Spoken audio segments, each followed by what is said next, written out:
All right, today we're going to work on how we get a horse to open up that outside shoulder without locking it up. So a lot of the time when we want a horse to circle around us, I call it circling with purpose. Most people call it lunging. A lot of the time when we ask the horse to go out on a lunge, show me how we ask, Alaire. You're the handler, I'm the horse. How are you going to ask me to go out? And the horse steps over with their inside, because we're going to go around to the left, so the left shoulder is their inside shoulder. They step across with their inside shoulder. And Alaire, I want you to come over here and be the horse and tell me, what does that do to your outside shoulder? It effectively locks it in place. Yes. And where does all our weight go? On the front. Yes, all our weight comes forward. Try to engage your core. How well is your core engaging? Not very well. All right, so this doesn't work very well. It locks up the outside shoulder that needs to be free to open up and circle around. It doesn't let them engage their core very much. We don't have much, if any, back end engagement because all our weight is on the front. So that step is not an effective step. So what is the answer? The answer is we've got to do something that leaves this outside shoulder free, keeps our weight back a little bit because we want their weight on the hind end to start with so that they can really push off with that hind end so that they can engage their core. So there has to be a better way, and there is. That better way is to ask them to take that inside shoulder, and instead of bringing all the weight forward, a lot of the horses that I work with are super heavy on the forehand. They've got really big muscles in their shoulders, specifically kind of up right below and in front of their withers where it shouldn't be, rather than on the shoulder where it should be. And so we've got to figure out a way to fix that. So the way to do that is to ask this inside shoulder here to actually step back. When we step back, it takes our center of balance and it puts it back where it should be rather than forward.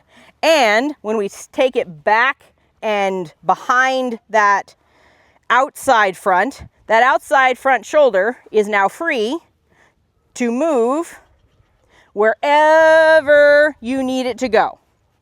You can tell that horse to put that foot wherever you want them to put it, and they're actually able to do that.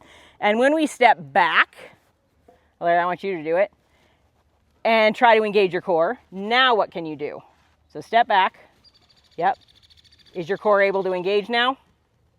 It was able to engage before, but it kind of hurt, and now it doesn't hurt. Yes. So are you able to better engage your core? Yes. Yeah. The horse is the same way. So they step behind that outside shoulder or foot. This foot can now go wherever it wants. It goes out, it steps. So we take this, we step behind, outside shoulder can step out. And when it does that, the rib cage almost naturally shifts the way that it should as we're going around. Here's my training stick. Here is my person. I'm going around and my rib cage is bent. My outside shoulder can come out.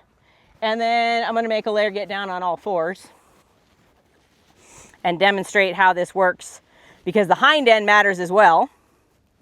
So I want you to cross your inside shoulder. You're going to go around me to the left. Cross your inside shoulder or inside foot, which is your hand, over your outside shoulder, like doing it incorrectly. And now the proper movement should be, if we've moved, their legs work in diagonal pairs. If we've moved the left shoulder or the left foot, what should be the next foot that moves? The right. The right, your right hind. What can your right hind do right about now? Go out. And what does that do to your balance? Not terribly great things. Not terribly great things. Bring it back. Which one? Actually, keep going and crossing the wrong way. So I want you to go around me. So you're going to have to figure out how to get that. Yep, there you go. And keep crossing that inside. Yep, keep doing that. Yep.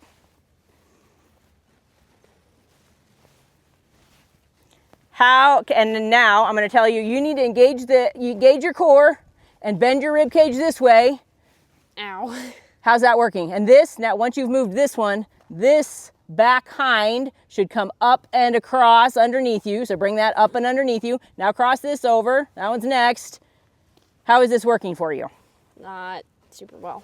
Why? Because everything's in the wrong place all at the wrong time. Yes. All right, now let's try and do it correctly. Why don't you come back here so that we make sure that we're in frame here. Thank you for sacrificing your body. Well, it's mostly All right, dusty. down you go. Now let's try it. Yep. And I want you to start by taking your inside front and taking it behind your outside front. Yep. And now what can you do? Yes. Now bring that. Yep. Yes. And now keep going along. Yep. Keep going. Yes. Now what can you do with your rib cage? When you're opening that outside shoulder. Bend and engage my core much easier. Yes. And what can this, keep going. What can your inside hind, can it come up and across? Yes. Yep, keep going.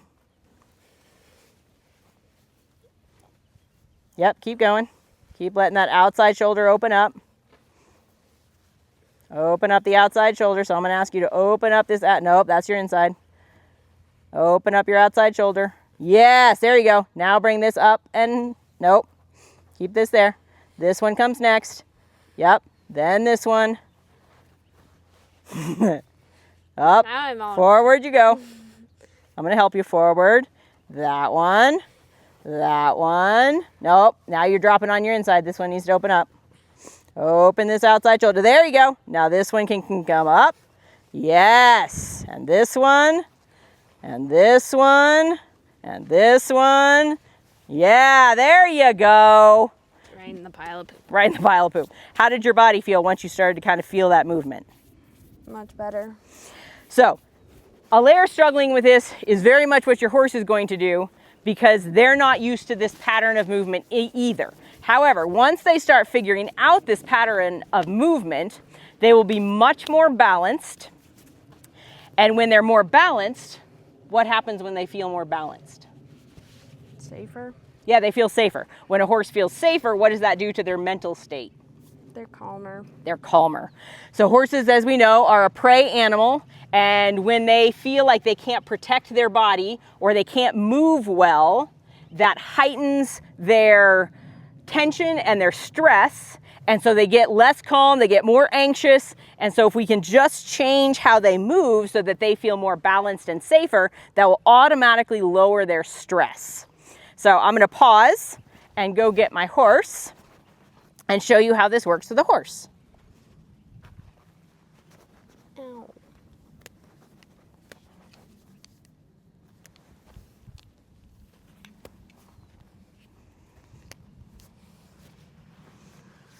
Now I have holes in my knees, Mom.